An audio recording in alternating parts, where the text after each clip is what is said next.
నమస్తే, నేను మీ సతీష్. సిబిఐకి రూట్ క్లియర్ కాబోతా ఉందా అంటే తాజాగా ఏవైతే చోటు చేసుకుంటున్నటువంటి పరిణామాలని చూస్తే మాత్రం అవునన్న సమాధానమే వినిపిస్తూ ఉంది. మరి ఏమిటి సిబిఐకి క్లియర్ అవుతున్నటువంటి ఆ రూట్, ఏ అంశంలో రూట్ క్లియర్ కాబోతా ఉంది, మరి దీనివల్ల ఏ రకమైనటువంటి పరిణామాలు చోటు చేసుకోబోతా ఉన్నాయని చూస్తే ముఖ్యంగా వైఎస్ వివేకానంద రెడ్డి గారి హత్య కేసులో సిబిఐ దర్యాప్తుని మనం చూస్తూ ఉన్నాం. అయితే గత కొన్ని నెలలుగా మరి ఆ విచారణ అనేటువంటిది ఎక్కడ ఒక్క అడుగు కూడా ముందుకు పడనటువంటి పరిస్థితులు. వాస్తవంగా 2019లో వైఎస్ వివేకానంద రెడ్డి గారి హత్య కేసు తర్వాత ఎలాంటి పరిణామాలు చోటు చేసుకున్నాయనేటువంటిది అందరికీ తెలుసు. మొదటగా సిబిఐ విచారణ కోరడం జగన్మోహన్ రెడ్డి, ఆ తర్వాత తాను అధికారంలోకి వచ్చాక ఆ విచారణ అక్కర్లేదండం, మరి సునీత గారి ఆవిడ పోరాటంతో ఈ సిబిఐ విచారణకి కోర్టు ఆదేశించటం, మరి ఆదేశించినటువంటి క్రమంలో అనేక మంది పైన ఏదైతే కేసులు నమోదు కావటం, వాళ్ళు అనేక మంది రిమాండ్ ఖైదీలుగా ఉండడం, ఇప్పుడు వారంతా బెయిల్లు పొంది బయటకు వచ్చినటువంటి పరిస్థితి. అయితే ఎవరైతే గనక ఈ కేసుని ఉపయోగించుకుని లేదంటే వివేకానంద రెడ్డి గారి హత్యను ఉపయోగించుకుని రాజకీయంగా లబ్ధి పొందారో, ఎవరు అంటే జగన్మోహన్ రెడ్డి గారు, మరి ఆయన వ్యవహరించినటువంటి తీరు కూడా అత్యంత వివాదాస్పదంగాను అనేక అనుమానాలకు దారితీస్తున్నటువంటి పరిస్థితి. కారణం ఏమిటి అంటే ఆయన అధికారంలో ఉన్నటువంటి 5 ఏళ్ళు కూడా ఈ కేసులో ఒక్క అడుగు ముందుకు పోనిచ్చినటువంటి పరిస్థితులు లేవు. ఎప్పుడైతే సిబిఐ దర్యాప్తు వేగంగా జరుగుతోందో, సిబిఐ చకచక అడుగులు వేస్తూ ఏదైతే నిందితులుగా ఉన్నటువంటి వాళ్ళని అరెస్టులు చేయటాలు, వాళ్ళని విచారణలు చేయటాలు, అందులోనూ మరి ముఖ్యంగా చూస్తే అవినాష్ రెడ్డి గారి ఉదంతం వచ్చేటప్పటికి మరి జగన్మోహన్ రెడ్డి హుట్టిన ప్రత్యేక విమానాలు వేసుకుని ఢిల్లీ వెళ్ళిపోయి ఏ రకంగా ఈ కేసుని ముందుకు సాగనీయకుండా అడ్డంకులు సృష్టించేటువంటి ప్రయత్నాలు చేశారో ఏది కూడా ప్రత్యేకంగా చెప్పక్కర్లేదు. ఇక నేరుగా సిబిఐలో ఎస్పీగా పనిచేస్తూ ఏదైతే విచారణాధికారిగా ఉన్నటువంటి రామ్ సింగ్ గారు లాంటి వ్యక్తులపైన కేసులు నమోదు చేసినటువంటి పరిణామాన్ని కూడా జగన్మోహన్ రెడ్డి గారి ప్రభుత్వంలో మనం చూసాం. ఇక సిబిఐ అధికారులు అక్కడ విచారణ చేయడానికి కడపకి పులివెందులకి వెళ్తే వాళ్ళ కార్ డ్రైవర్ని మీ వాళ్ళని మూసుకుని వెళ్ళిపోమను, లేదంటే గనక పరిస్థితులు మరో రకంగా ఉంటాయి అని చెప్పి కార్ డ్రైవర్ పైన బెదిరింపులకు పాల్పడినటువంటి పరిస్థితులు మనం చూసాం. ఇక ఏదైతే గనక కర్నూలు విశ్వప్రియ హాస్పిటల్ ఆ హాస్పిటల్లో అవినాష్ రెడ్డి గారి తల్లి అనారోగ్యంతో చేరారు అని చెప్పి సిబిఐ అధికారులు ఆయన్ని అరెస్ట్ చేయడానికి అని చెప్పి కేసులో విచారణ కోసం అక్కడికి వెళితే కనీసం ఆ సిబిఐ అధికారుల్ని ఆసుపత్రి లోపలికి కూడా వెళ్ళనీయకుండా వైఎస్ఆర్ కాంగ్రెస్ పార్టీ గూండాలు ఏ రకంగా రోడ్లపైన బైఠాయించి ఇటు నుంచి పోలీసుల్ని అటు పోనీయకుండా సిబిఐ అధికారులకి పోనీయనటువంటి వైనాన్ని చూసాం. ఇక ఒక జిల్లా ఎస్పీ, ఆ జిల్లా పోలీస్ యంత్రాంగం శాంతి భద్రతల సమస్యలు తలెత్తుతాయి మీరు అవినాష్ రెడ్డిని కనుక అరెస్ట్ చేస్తే, కాబట్టి ఈ కేసులో మీరు ఏదైతే తీసుకోబోయేటువంటి చర్యకు మేము సహకరించలేము అని చెప్పి చేతులు ఎత్తేసినటువంటి పరిణామాలు కూడా చూసాం. ఇక అదే సమయంలో చూసుకుంటే ఈ కేసులో అనేకమైనటువంటి కీలక సాక్షులు, శ్రీనివాసరెడ్డి అనేటువంటి వ్యక్తి అనుమానాస్పద స్థితిలో చనిపోయారు. ఆ తర్వాత ఈసీ గంగిరెడ్డి అంటే భారతిరెడ్డి గారి తండ్రి, జగన్మోహన్ రెడ్డి గారికి స్వయాన పిల్లనిచ్చినటువంటి మామ, ఆయన అనారోగ్యంతో చనిపోయారు. మరి జగన్మోహన్ రెడ్డి గారిని, భారతిరెడ్డి గారిని కార్ డ్రైవ్ చేసుకుంటూ ఎవరైతే వివేకానంద రెడ్డి గారు చనిపోయిన రోజు పులివెందులకు తీసుకువెళ్లారో ఆ డ్రైవర్ నాగేశ్వర్, ఆయన కూడా అనారోగ్యం పేరిట అనుమానాస్పద స్థితిలో చనిపోయినటువంటి పరిస్థితి. ఇక జగన్మోహన్ రెడ్డి గారికి సమీప బంధువు ఏమిటి, తమ్ముడు వరుస అవుతాడు అభిషేక్ రెడ్డి, ఆయన కూడా ఒక కీలకమైనటువంటి వ్యక్తి. ఈ కేసును గురించి చాలా ఓపెన్గా మాట్లాడినటువంటి వ్యక్తి. ఇందాక మనం చెప్పుకున్నట్టుగా జగన్మోహన్ రెడ్డి గారికి పిల్లనిచ్చినటువంటి మామ భారతిరెడ్డి గారి తండ్రి ఈసీ గంగిరెడ్డి, ఆయనైతే గనక వివేకానంద రెడ్డి గారి మృతదేహానికి కుట్లేసినటువంటి వ్యక్తి, కట్లు కట్టినటువంటి వ్యక్తి. మరి ఆయన చనిపోయినప్పుడు కూడా అనుమానాలు వ్యక్తమైనాయి. ఇక అదే సమయంలో అభిషేక్ రెడ్డి మరి ఈ కేసును గురించి, ఈ హత్యను గురించి చాలా ఓపెన్గా మాట్లాడినటువంటి వ్యక్తి. మరి అతను కూడా అదేదో అంతు చిక్కనటువంటి వ్యాధితోటి ఆయన కూడా మృతి చెందినటువంటి పరిస్థితులు మనం చూసాం. ఇక తాజాగా చూస్తే ఏదైతే గనక రంగన్న, మరి ఆ ఇంటి వాచ్మెన్ రంగన్న కూడా మృతి చెందాడు. వాస్తవంగా ఆయనకు కూడా, ఎందుకంటే ఆయన కీలకమైనటువంటి సాక్షిగా ఉన్నారు కాబట్టి కోర్టు ఆదేశాలతోటి ప్రభుత్వం ఆయనకు కూడా దస్తగిరికి, ఏదైతే అప్రూవర్గా మారినటువంటి దస్తగిరికి 1+1 నుంచి 2+2 సెక్యూరిటీ ఇచ్చిందో అదే రకంగా వాచ్మెన్ రంగన్నకు కూడా 1+1 సెక్యూరిటీ ఉంది. కానీ ఆ రంగన్న కూడా మొన్న ఆయన మృతి చెందడం, అది కూడా అనారోగ్యంతో మృతి చెందారు అని చెప్పేసి అని అన్నారు. కానీ ఆ మృతి పైన కూడా ప్రభుత్వం ఏర్పాటు చేసినటువంటి సిట్టు మరి ఆ విచారణలో కూడా ఆయనకేదో స్లో పాయిజన్ ఇచ్చి ఈ రకంగా ఆయన్ని లేకుండా భౌతికంగా లేకుండా చేశారు, ఆయన హత్య చేశారు అనేటువంటి వాదన కూడా వినిపిస్తూ ఉంది. మరి దానిపైన పూర్తి స్థాయి నివేదిక రావాల్సి ఉంది. ఎందుకంటే రంగన్న గారి సతీమణి ఆవిడే బయటకు వచ్చి మా ఆయన చనిపోయాడు, ఈ మృతి పట్ల నాకు అనుమానాలు ఉన్నాయి అని చెప్పి ఆవిడ నేరుగా ఫిర్యాదు చేశారు. అసలు ఆయన మృతి కూడా ఎలా జరిగింది చూడండి. ఏదైతే ఆయనకు ఉన్నటువంటి ఆ గన్మెన్ సెక్యూరిటీ ఎవరైతే ఉన్నారో ఆ సెక్యూరిటీ ఏదో టిఫిన్ తీసుకొచ్చి ఇచ్చాడు, అది తిన్న తర్వాత ఆయన్ని హాస్పిటల్లో చేర్చారు. ఆ సమయంలో ఆయన సతీమణి అక్కడ లేరు. ఆ లేనప్పుడు ఆయన్ని హాస్పిటల్లో చేర్చారు. ఆయనకి ఏదైతే కనుక చికిత్సను అందిస్తూ ఉన్నారో ఆయన చనిపోయారు. దీనిపైన కూడా అనుమానాలు వ్యక్తమవుతున్నటువంటి పరిణామాలు మనం చూసాం. మరి ఈ రకంగా సాక్షులందరూ ఒక్కొక్కరుగా ఎలిమినేట్ అయిపోతున్నటువంటి ఈ వైనంలో ఇప్పుడు సిబిఐకి ఏదైతే గనక కూటమి ప్రభుత్వం అధికారంలోకి వచ్చిన తర్వాత కూడా సిబిఐ ఏదైతే విచారణ చేస్తున్నటువంటి తీరు ఉందో అత్యంత వివాదాస్పదంగాను విమర్శలు కూడా ఎదుర్కొంటున్నటువంటి పరిస్థితి. కారణం ఏమిటి అంటే గత 5 ఏళ్లలో అనేక సందర్భాల్లో మనం చూసాం, కొంత మందకోడిగా సిబిఐ విచారణ ఏదో జీడిపాకం సాగినప్పటికీ కొన్ని సందర్భాల్లో మాత్రం చాలా వేగంగా పనిచేసుకుంటూ వచ్చినటువంటి పరిస్థితి.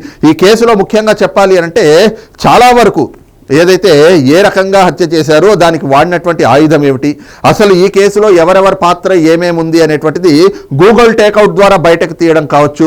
ఈ రకంగా అనేకమైనటువంటి అంశాలని సిబిఐ వాళ్ళు బయటకు తీశారు.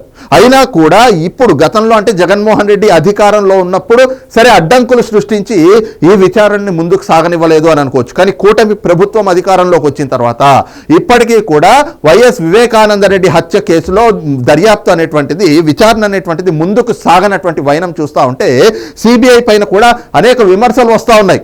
ఒక్కోసారి దూకుడు ప్రదర్శిస్తూ ఉన్నారు, ఒక్కోసారి జీడిపాకం సాగినట్టుగా సాగదీస్తూ ఉన్నారు. ఇప్పుడైతే 8 నెలలుగా అసలు ఎక్కడా కనీసం ఈ కేసుకు సంబంధించినటువంటి కదలిక లేదు. మరోవైపున సునీతారెడ్డి గారు మరి నా తండ్రి చావు కారకులైనటువంటి వ్యక్తులకి ఎప్పుడు శిక్ష పడుతుంది, నాకు ఎప్పుడు న్యాయం జరుగుతుంది అని చెప్పి ఆవిడైతే గనక తన ఆవేదన వ్యక్తం చేస్తూ ఉన్నారు. అటు ఢిల్లీకి వెళ్ళి కేంద్ర పెద్దల్ని కలిశారు. మరి ఈ హత్య కేసు పైన విచారణ త్వరితగతిన పూర్తయ్యేలా చూడాలి అని చెప్పి ఆవిడ కూడా విజ్ఞప్తి చేసినటువంటి పరిస్థితి. అలాగే ముఖ్యమంత్రి చంద్రబాబు నాయుడు గారిని రాష్ట్ర ప్రభుత్వంలో ఏదైతే హోంమంత్రి అనిత గారిని కలిశారు, తనకి సాయం చేయాలి, తనకు న్యాయం చేయాలి అని చెప్పేసి అని కూడా ఆవిడ కోరినటువంటి పరిస్థితులు.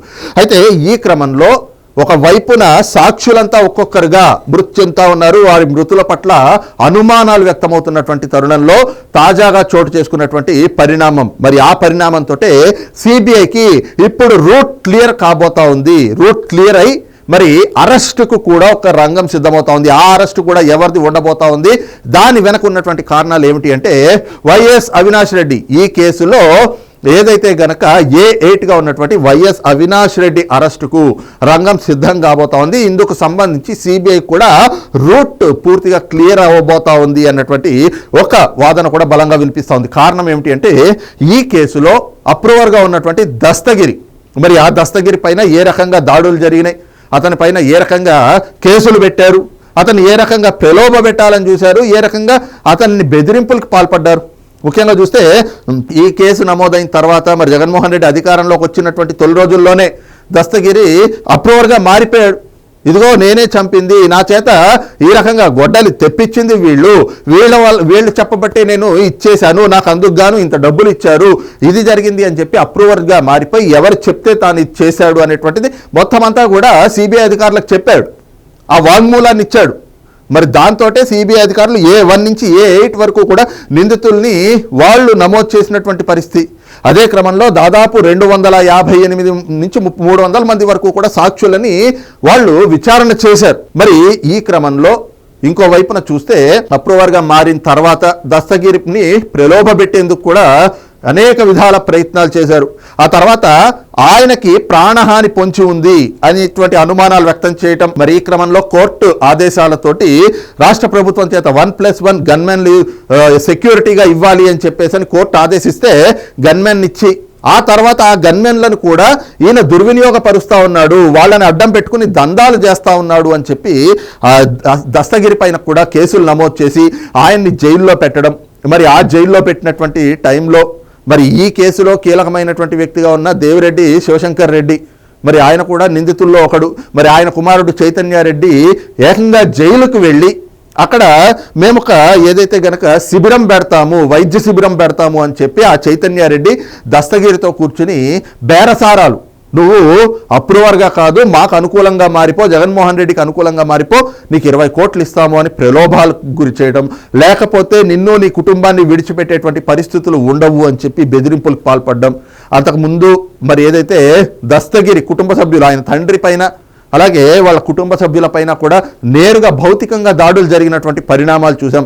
మరి ఈ క్రమంలో తాజాగా దస్తగిరి భార్య పైన కొంతమంది మహిళలు వచ్చి దాడి చేయటం, దాడి చేసి నీ భర్తకి చెప్పుకో, అతను కామ్గా ఉండమను, కామ్గా ఉండకపోతే మాత్రం అతని భౌతికంగా లేకుండా చేస్తాం, పరిణామాలు చాలా తీవ్రంగా ఉంటాయి అని చెప్పేసని ఏదైతే గనక బెదిరింపులకు పాల్పడినటువంటి పరిస్థితి. మరి ఈ క్రమంలో ఆవిడ కూడా ఒక కేసు నమోదు చేశారు, దస్తగిరి సతీమణి.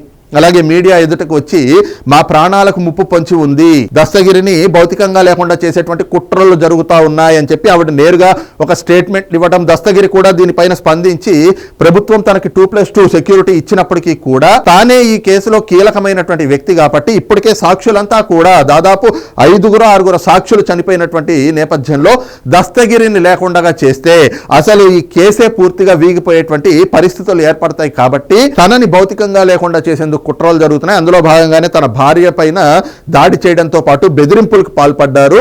మరి ఈ క్రమంలో దీని వెనకాతల తనకి ఏదన్నా జరిగితే జగన్మోహన్ రెడ్డి, భారతిరెడ్డి, అవినాష్ రెడ్డి వీళ్ళ ముగ్గురే కారకులు అని చెప్పి దస్తగిరి కూడా నేరుగా బహిరంగంగా ఆరోపిస్తున్నటువంటి నేపథ్యంలో మరి ఈ కేసులో A8గా ఉన్నటువంటి అవినాష్ రెడ్డి మరి ఈ అంశం ఏదైతే గనక దస్తగిరి భార్య పైన దాడి చేయడం కావచ్చు, దస్తగిరిని లేపేస్తాం అంటూ బెదిరింపులకు పాల్పడడం కావచ్చు, ఇదంతా కూడా సాక్షులను ప్రభావితం చేసేటువంటి అంశంగా పరిణమిస్తుంది. కాబట్టి ఖచ్చితంగా ఈ అంశంలో సిబిఐ గనక కోర్టును ఆశ్రయించి మరి ఈ రకమైనటువంటి పరిణామాలు చోటు చేసుకుంటా ఉన్నాయి. కాబట్టి సాక్షులను ప్రభావితం చేస్తున్నటువంటి వ్యక్తిగా అవినాష్ రెడ్డిని అదుపులోకి తీసుకోకపోతే ఇలాంటి పరిణామాలు, ఇప్పటికే సాక్షులు చనిపోయినట్టుగా దస్తగిరి కూడా మరి ఆయన పైన కూడా ఏదైనా కూడా దాడి జరిగేటువంటిది కావచ్చు, ఆయన ప్రాణాలకే ముప్పు వాటిల్లేటువంటి ప్రమాదాలు కూడా పొంచి ఉన్నాయి. కాబట్టి అవినాష్ రెడ్డిని అదుపులోకి తీసుకుంటాం అని చెప్పేసి సిబిఐ గనక సుప్రీంకోర్టును ఆశ్రయిస్తే సుప్రీంకోర్టు ఖచ్చితంగా వాళ్ళకి పూర్తిగా ఆ రూట్ కూడా క్లియర్ చేసేటువంటి అవకాశం ఉంటుంది. మరి ఈ క్రమంలో సిబిఐ వేసేటువంటి ఆ పిటిషన్ తోటి అవినాష్ రెడ్డి అరెస్టుకు కూడా రంగం సిద్ధమయ్యేటువంటి పరిణామాలు పరిణమించబోతా ఉన్నాయనేటువంటిది న్యాయ నిపుణులు కూడా వ్యక్తం చేస్తున్నటువంటి అభిప్రాయం. మరి సిబిఐ ఇప్పటి వరకు అయితే కనుక కూటమి ప్రభుత్వం అధికారంలోకి వచ్చిన తర్వాత ఎక్కడ ఈ కేసుకు సంబంధించి కనీసం ఒక అడుగు ముందుకేసినటువంటి పరిస్థితులు కూడా కనిపించలేదు. కానీ ఈ దాడి ఏదైతే దస్తగిరి అప్రూవర్ దస్తగిరి కుటుంబ సభ్యులు, ఆయన సతీమణి పైన దాడి, అలాగే ఆయన్ని లేపేస్తామని చెప్పి బెదిరింపులకు పాల్పడినటువంటి ఈ పరిణామం, మరి దీనిపైన వాళ్ళు కూడా పోలీసులు ఆశ్రయించినటువంటి క్రమంలో ఇప్పుడు సిబిఐ ఎలాంటి చర్యలు తీసుకుంటుంది అనేటువంటిది కూడా ఎంతో ఉత్కంఠకు తెరదీస్తున్నటువంటి పరిస్థితులు. మరి సిబిఐ అడుగులు ఏ రకంగా ఉండబోతున్నాయి అనేటువంటిది మాత్రం వేచి చూడాల్సినటువంటి అంశం.